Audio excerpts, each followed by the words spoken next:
Nicolas Maduro berhasil melanggengkan kekuasaannya usai dinyatakan menang dalam pemilihan presiden Venezuela. Maduro sukses melenggang menuju periode ketiganya sebagai orang nomor satu di Venezuela setelah unggul dari Edmundo González.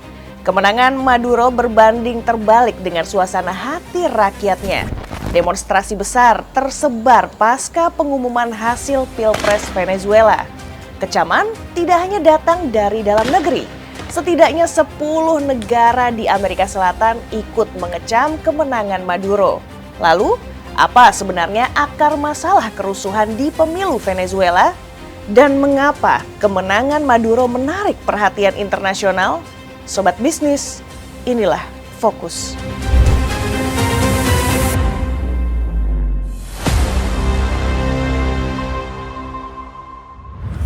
Venezuela menjadi negara dengan cadangan minyak terbesar di dunia, menandingi Arab Saudi, Kanada, hingga Iran.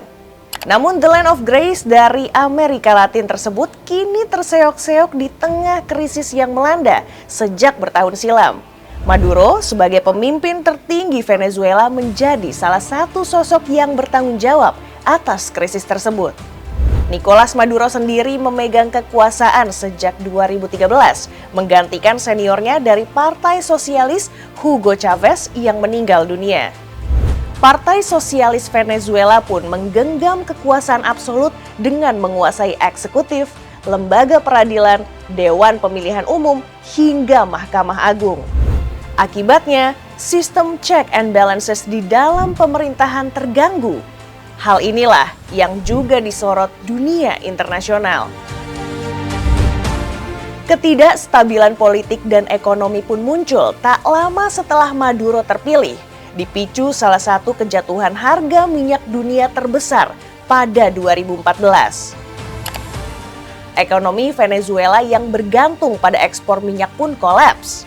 Maduro dipaksa bermanuver untuk menyelamatkan Venezuela dari jurang kebangkrutan. Namun, pengelolaan anggaran yang buruk dan maraknya praktik korupsi di lingkungan rezim Maduro membuat Venezuela pun dilanda resesi selama kurang lebih 7 tahun. Buruknya kondisi ekonomi Venezuela pada 2018 ditandai dengan hiperinflasi. Hal ini pun menjadi titik terburuk kejatuhan ekonomi Venezuela. Di tengah krisis yang semakin parah, Maduro terpilih kembali dalam pemilu tahun 2018 yang juga diprotes sebagai pemilu yang tidak adil. Terpilihnya Maduro di periode kedua pun mengundang demonstrasi besar-besaran. Dalam kerusuhan tersebut, setidaknya 14 warga sipil harus meregang nyawa. Tidak sampai di situ, awan gelap yang menyelimuti Venezuela semakin lengkap setelah Amerika Serikat memberikan sanksi kepada Venezuela yang mempersulit ekspor minyak.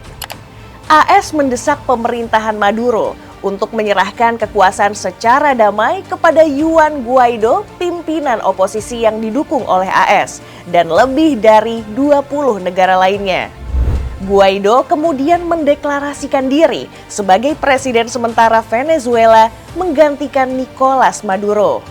Namun, kekuatan militer yang masih setia kepada Maduro pun menggagalkan percobaan kudeta tersebut. Maduro dan rezim otoriternya pun masih terus duduk dengan nyaman di tahta kekuasaan tertinggi Venezuela. 4 tahun berselang, tepatnya Oktober 2023, partai oposisi pun menggelar pemilihan kandidat calon presiden untuk bertarung melawan Maduro di Pilpres 2024. Pemimpin partai oposisi, Maria Corina Machado, menang telak dan terpilih sebagai calon presiden dari partai oposisi. Namun, pengadilan Venezuela menjegal Machado untuk mencalonkan diri atas tuduhan kasus pidana konspirasi dan kerusuhan. Mantan diplomat Venezuela Edmundo González yang berusia 74 tahun pun muncul menggantikan Machado. Sayang, Maduro masih belum tertandingi.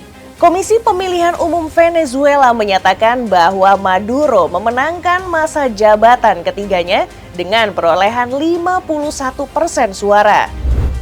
Di sisi lain, Gonzales dan partai oposisi juga mendeklarasikan kemenangannya. Publik pun menuding rezim Maduro telah memanipulasi hasil perhitungan suara untuk memperpanjang kekuasaannya. Aksi protes dan kerusuhan pun muncul di seluruh penjuru Venezuela, menolak keras manipulasi hasil pemilu yang memenangkan sang diktator Nicolas Maduro. Kemenangan Maduro ditanggapi berbeda oleh dunia internasional. Kecaman memang datang, tapi juga ada yang mendukung kemenangan Maduro. Amerika Serikat menjadi negara yang vokal menentang hasil pemilu Venezuela. Kecaman serupa juga muncul dari setidaknya 10 negara Amerika Latin lainnya. Salah satu yang paling keras menentangnya adalah Argentina. Kepala Kebijakan Luar Negeri Uni Eropa, Josep Borrell, juga turut menyatakan penolakannya terhadap hasil pemilu Venezuela. Di tengah kenyinyiran sejumlah negara Amerika Latin dan Amerika Serikat, Maduro tetap memperoleh dukungan besar dari sekutu-sekutu utamanya, mulai dari Rusia, Kuba, Bolivia, hingga Cina. Presiden Rusia Vladimir Putin bahkan mengapresiasi Nicolas Maduro sebagai tamu kehormatan di Rusia. Sementara Presiden Cina Xi Jinping mendukung penuh Maduro dan Venezuela untuk melawan campur tangan eksternal dalam politiknya. Krisis politik dan ekonomi nyatanya tak membuat rezim otoriter Nicolas Maduro melemah. Sebaliknya, cengkeraman kekuasaan Maduro justru terus menguat meski diterpa kecaman internasional. Lantas, akankah terpilihnya Maduro di periode ketiga semakin memperparah krisis yang terjadi di Venezuela?